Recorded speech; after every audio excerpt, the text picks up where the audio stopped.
Hi. Just reading up on some things here. For you, those of you who don't recognize me, my human name is Randolph Garrett. I'm what's called a furry, and my character's name is Excelsior the Lion, as most fellow furries would know me to be. But I thought I'd just do this simple little video, which would be multi-parts, on what I know about what being a furry is, what's the concept all about, and that's a lot. There's a lot to it, and yet in a way it's simple, but still, what defines a furry and what a furry does probably could fill a book this big. This just happens to be on computers. A lot of us are computer geeks. But you don't have to be one to be a furry. You don't have to be a geek to be a furry. It's a really cool concept. And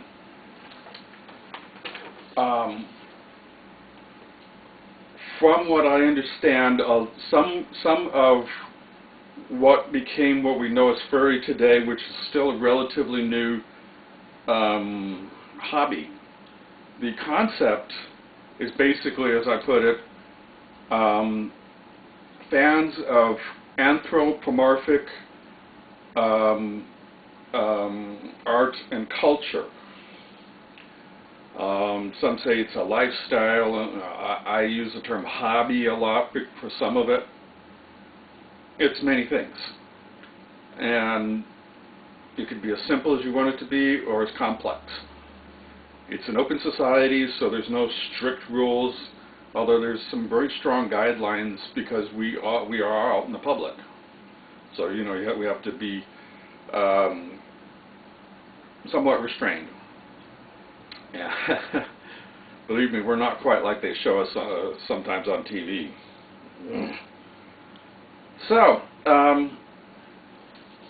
the concept itself of humanized animals, the blending of human form and animal form, like a little kitty cat here. Right, Elsa? She knows I'm talking about her.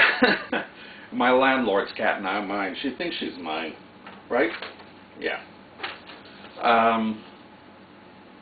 The concept really goes who knows how far back in time, because human beings have always drawn cave art, for that matter, that could have depicted both a human and an animal, or an animal behaving like a human being, walking up out on two legs and so forth.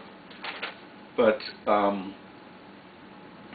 some of the folks I've met have talked about how when they got into the furry concept, when they started it, they were character costumers, I think is the term, like at Disneyland, Knott's Berry Farm, wherever. And they enjoyed it so much, dressing up as those characters more as an animal than as Donald Duck, that they started to find others that enjoyed doing it too. And there are mascots and so forth. It's dressing up in its basics, or not. There's also just drawings, artwork, meetings, all sorts of neat things, and it's different things for different people. The other that helped to bring it about, that I had understand, is science fiction conventions. Going way back, people would create costumes to dress up as a character, either an alien, or the example I use in Star Trek was dressed in Starfleet uniforms, and so forth. And so people would get used to the concept of dressing up as something.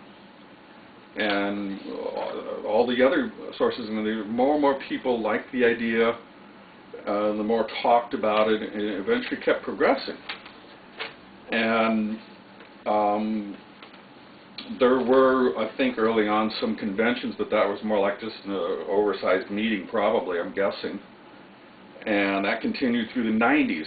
Pretty much the concept was started about mid-80s, began to progress through the 90s, and a lot of them being computer people, computer geeks. They started communicating on the internet, more by text than anything, not the internet we know today, which meant that there wasn't that much art. We could not show each other very well. But as the internet continued to grow and more applications developed through the new century, the furry concept started to blossom. And it's quite popular now. And it's gotten so popular that there are old-timers lamenting back in the old days when we were a small, closely knit community who knew each other. Now, I'm a newbie to the concept.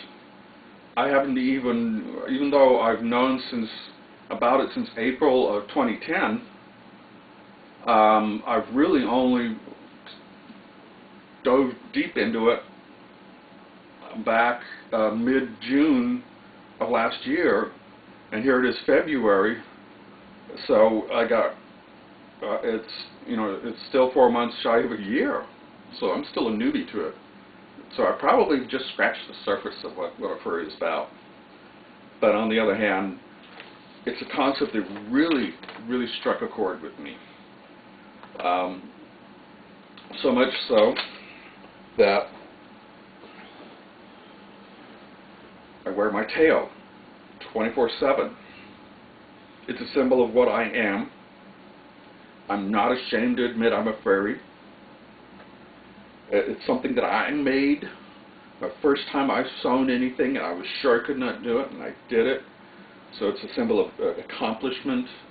It's a symbol of the things that I'm enjoying so much about furries. And I love lions, so this is a lion's tail and a symbol of that, and on and on and on. I'm not even going to one little thing about justifying the tail, but believe me, it's good reasons. It's great, it's really fun. Just even wearing something as simple as a tail can be fun and can produce good reactions in people, compliments and so forth, and smiles just by wearing a tail. But that's not the core of what furries is about. I'm pretty sure the core more is the fandom, the artwork, because there's a lot of it. Everybody's drawing. I wish I was that good, but at least I'm starting to get better. And so, before I get suited up, let's see. I want to show a sample of that artwork. Give me a second here. I probably should put a table down or something.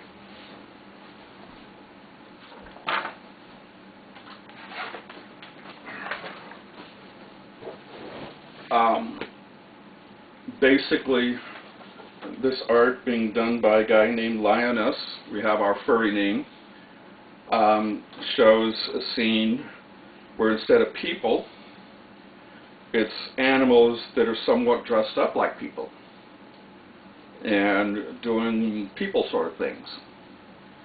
And I happen to particularly love this one, but there's an infinite number of art and concepts. Some just straightforward. Some are what are for conventions that are identification, and so forth. It's just there's so much. It's just so varied. Every art form you can think of, sculptures and so forth. And even the thing that we do, some of us do, what are called fursuits, which essentially is sort of just clothing made with artificial fur instead of cloth. some are fursuiters, and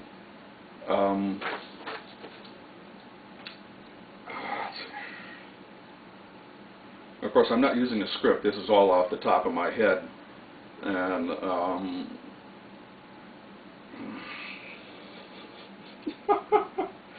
sorry, I slipped. I got a little forgetful here. So that's that. And before I do the part of the fandom that I really enjoy tremendously, it's changed my life. Let's see if there's anything I need to do before that. Now, I'm a little different than some furries, is that the part which I call play acting, what might be called role-playing, but not what the furry community knows as role-playing, which is a little different. You know, is the play acting would be tickling my tail, tickling my tail. Play acting, having fun. This is a piece of cloth. It's broken. I don't know. But it's so wonderful.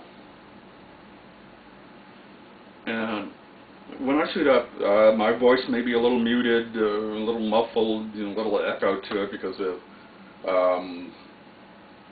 what fursuits are about. And some folks would say, why do such an uncomfortable thing?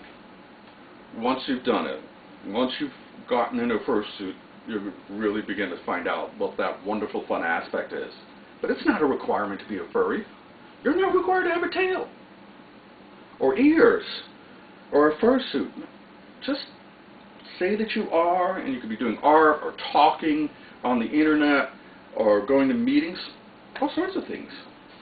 So, I'm now going to get suited up. And we'll move on to part 2 of What is a Furry by Randolph Dennis Garrett, aka Excelsior.